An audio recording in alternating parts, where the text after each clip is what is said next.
the DC universe gets buttoned up, school's open again, and Nazi Nightwing? Here we go.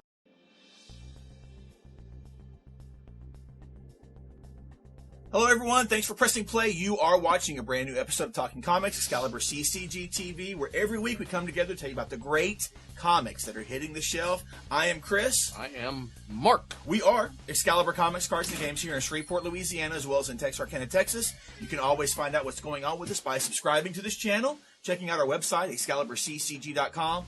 Follow us on Facebook and Twitter. The links are down in the description below. We're talking about the new stuff for May 17th. Yes, we are. Lots of good stuff hitting this week. A few good number ones, a couple storylines majorly going on, and all kinds of good stuff. And hey, just a quick aside.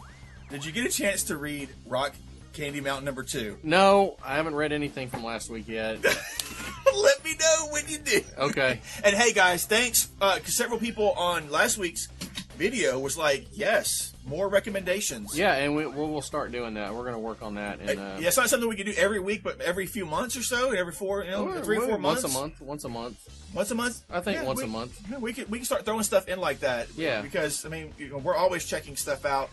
We get a chance to check out previews of stuff that's coming out and stuff like that. So, yeah, we'll definitely add that in. That was fun. That was fun. Doing that. I liked it too. I liked adding that in there too. So, guys, let's dive into some new number ones that are hitting for this week. Starting with Marvel, they're still doing their resurrection of anything and everything X-Men related. But this week we get Generation X number 1 from Marvel. We have Christina Strain on board writing and Emil Carpina on board with the artwork. This is taking a look at Jubilee and basically her own group of students. The Xavier Institute for Mutant Education and Outreach has opened its doors, and it's ready to foster the next generations of heroes and diplomats. But this time around, the X-Men recognize an unfortunate truth: not all mutants are made to fight. They're not created equal. They're not made to fight bad guys or save the world. But they have to figure out what they were able to do, what they are able to do, and they have to do it in a world that fears and hates them regardless of what they do. Maybe some of them are made for like paperwork, administrative billing, pens for fingers. That would be freaking awesome. Different colors. Maybe like seven fingers per hand for data entry. Yeah. If they don't want to use voice dictation. And maybe they would have to have a pencil on there too. There's got to be a pencil for the checklist. We're going to check things off with the checklist. And like their head could be an eraser. This feels mighty rubbery. Yeah. Wonder what it will do with this paper and pencil.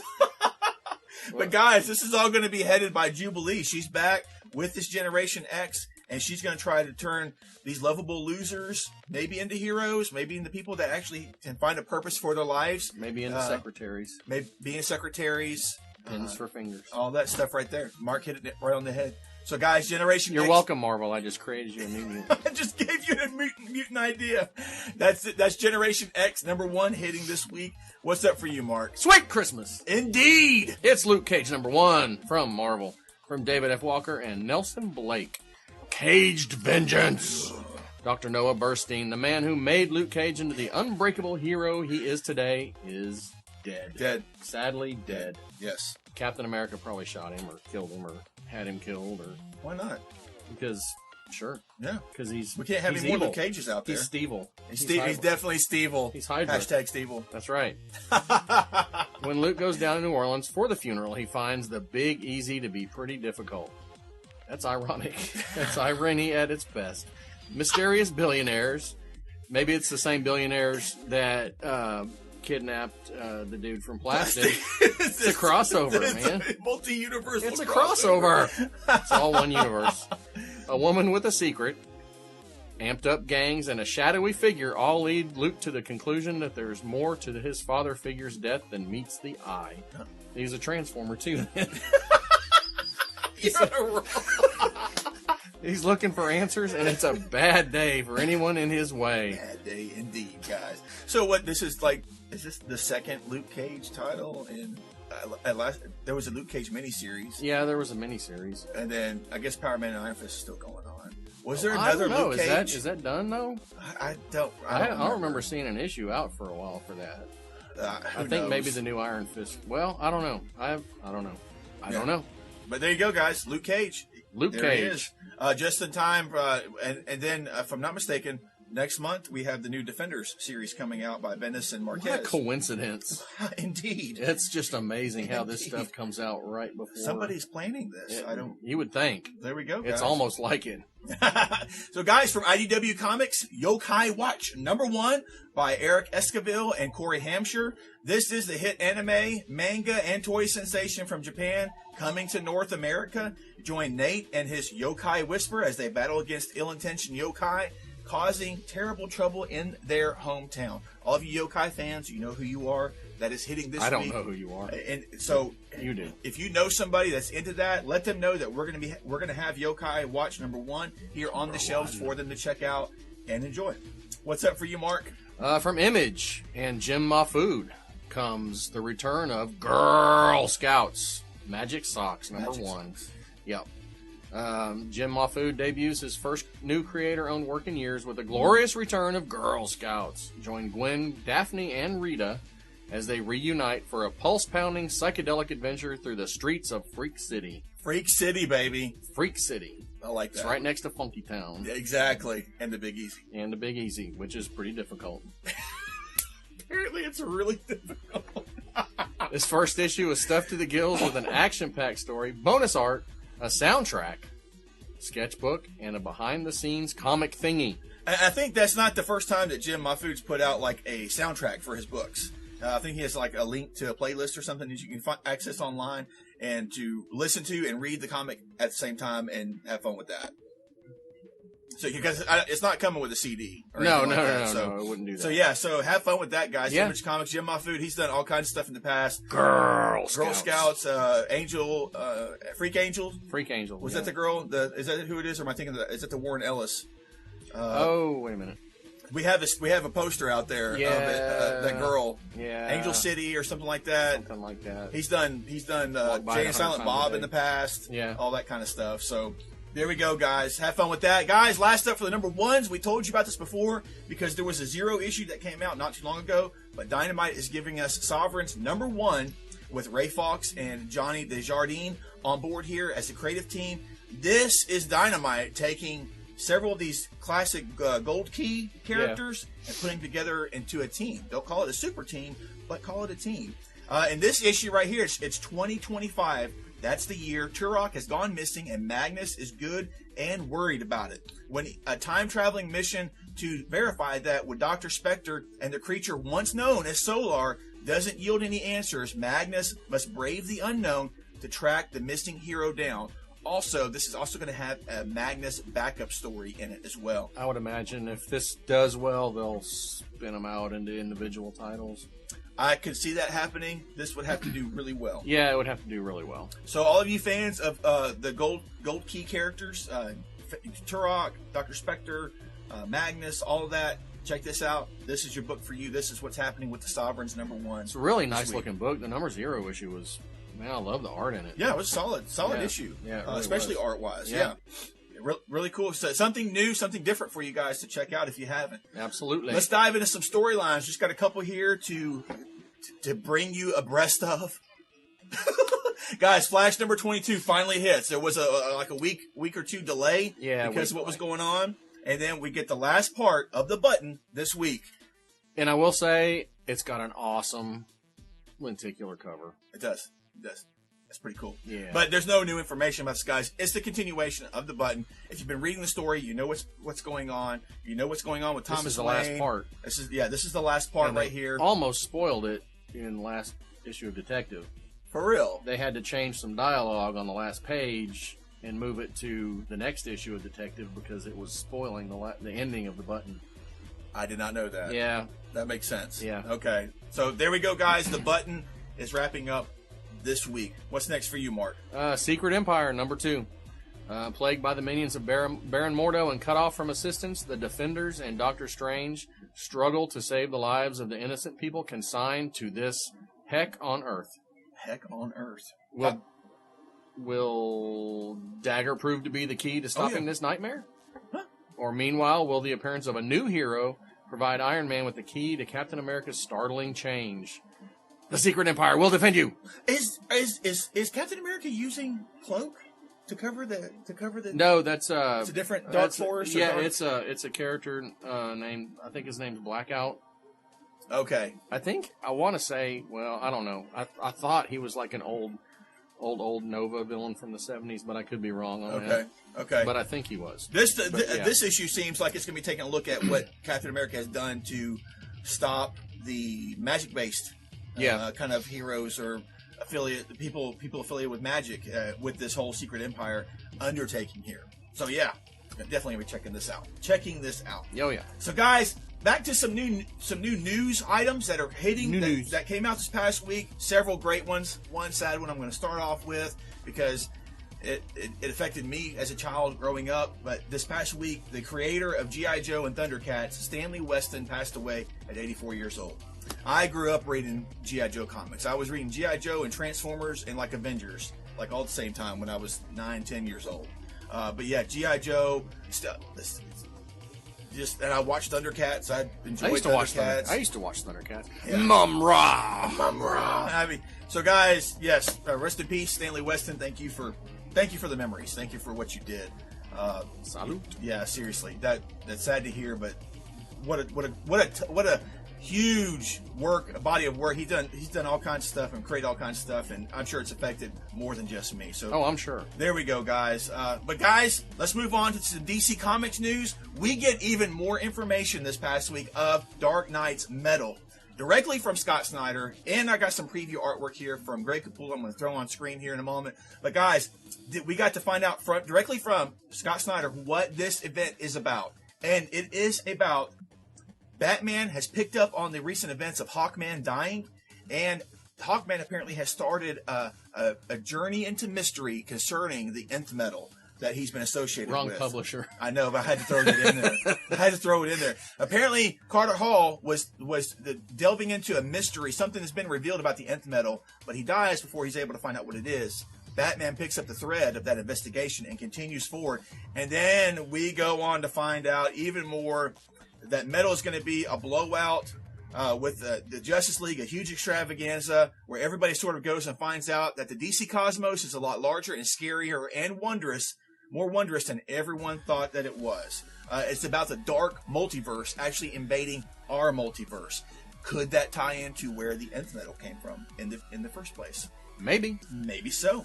It's about exploring realms that are completely uncharted and terrifying and wondrous, and a lot of that is bringing in new talent to make new books. So as we mentioned before in the past, we got those new series that are stemming out from all this, and all of that, this whole dark multiverse trying to invade ours is kind of the catalyst for all of that. Yep. So it's going to lead into those new series, huge epic event with the Justice League, Batman. And I'm kind of thinking those new characters, from what I understand reading a while back, they're actually characters that were active early on in the DCU. Okay. And I'm thinking maybe they got trapped in the dark multiverse, and this is going to bring them back. Cool. I think that's what I remember reading. Okay. Could have been a fever dream. I don't know. Hey, who knows? With Mark, who knows? This is true. But guys, even more details. I got the link down below. You can go and watch the video and all that jazz. Could have just made the whole thing up. But even more insights into Dark Knight's Metal. Have fun with that. Another really cool announcement from DC. I love this one. Tom King and Mitch Gerads are reteaming for DC's Mr. Miracle. Oh man, I can't wait for this. The new gods have already came back. We got that Forager series that just came out, and now we're getting a Mr. Miracle series coming as well. This is by the same creative team that has done Babylon or Sheriff of Babylon with Vertical Comics. Tom King, who's the current Batman writer, and Mitch Gerads, who's filled in on Batman, but also been the artist for Sheriff of Babylon. It's going to be a 12-issue series starting in August with Mr. Miracle and offering a new take on the classic Jack Kirby hero. From Tom King, he says, we're going to take the bigness of Kirby and turn that into the intimacy of Mr. Miracle's life. Kirby used metaphor for his time, written in the late 60s to early 70s when the world was going utterly insane. They're going to translate that into this story, I think, which is going to take place like in 2010, around that time. And here we go, guys. That's what we know so far. So it's going to be Tom King will not be able to out Kirby, but he's going to actually try to do some influence in that regard. Yeah, just take it and run. Take it and run, baby. So all of you New Gods fans, what a great year. I mean, Forager, now Mr. Miracle. Who else? Who knows what else is going to come? Well, they're supposed to have a omnibus before the end of the year with the complete Kirby New Gods stuff. Oh, everything, really? and including the Jimmy Olsen issues and all that. It's supposed to be like a big Kirby sandwich. You can just the biggest Kirby sandwich ever. Yes. But guys, they're getting my money for that. There's no doubt. Exactly. 12 issue series starting in August. We'll have more details as we get closer to that. And then, guys, another interesting story that came up. Nightwing hunts heroes and villains in a new Elseworld style book called The New Order. This is taking a look at this is basically an Elseworld story. I don't know why they're saying it's an Elseworld style story. It's not going to be in continuity. No. It's its own thing. But this upcoming mini series, Nightwing: The New Order, it's going to have it's going to be set roughly 10 years in the future, where Dick Grayson commands an army tasked with hunting down supervillains and superheroes. It's written by Kyle Higgins, and it's going to have art by Trevor McCarthy, who has been a previous Nightwing artist before.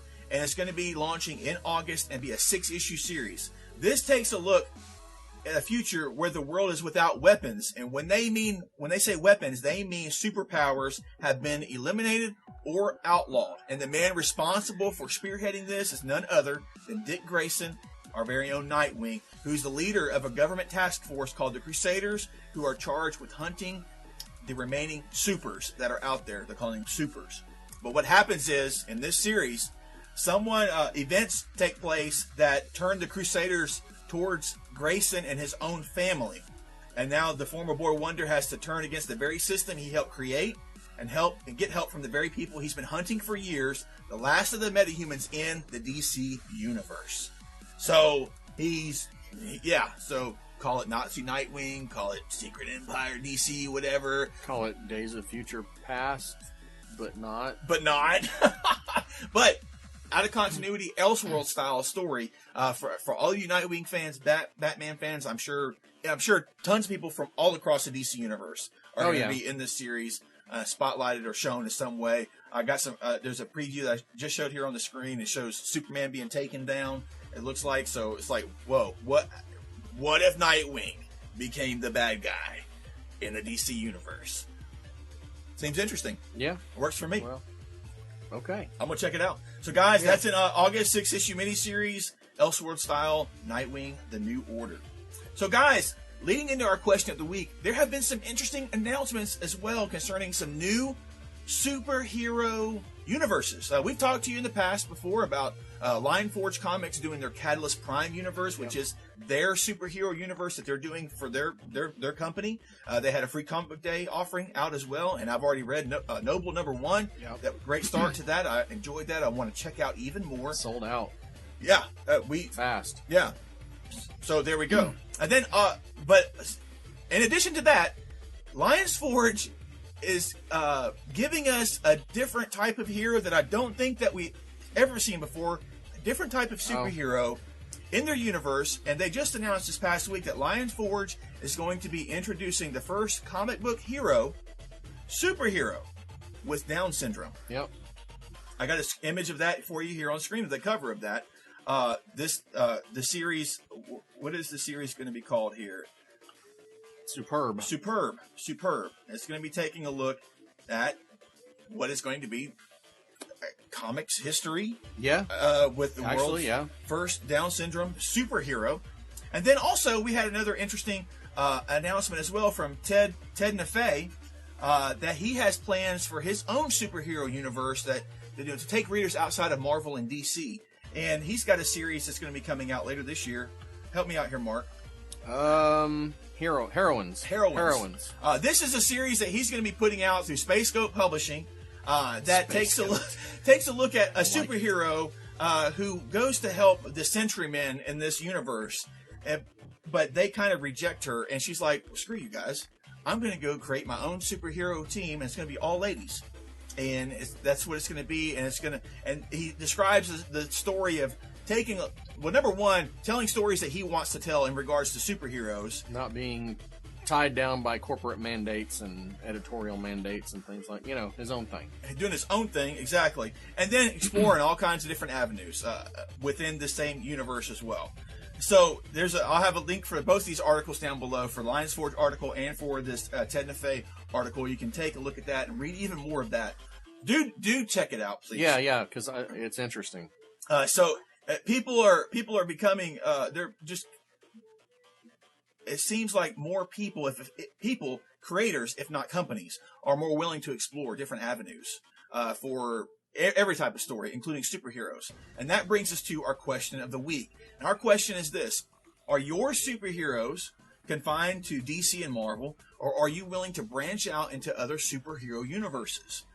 Mark had mentioned before, we do have the end of Invincible coming up here, which is Robert Kirkman's superhero book. Yeah, that was, and within that one book, there were a lot of characters, so it was kind of a little superhero universe inside of one book. But yeah, unfortunately, that's coming to an end. It is coming to an end. And Valiant Comics. Valiant is rebooting. They're doing some superhero stuff. The majority of their line, to me, though, I wouldn't consider superhero. Not straight up superhero. Not straight up superhero at all. But they do have stuff that is coming out more with like the Harbinger Renegades. You got Faith, stuff like that. Superheroes or people doing superhero things in that universe. Yeah.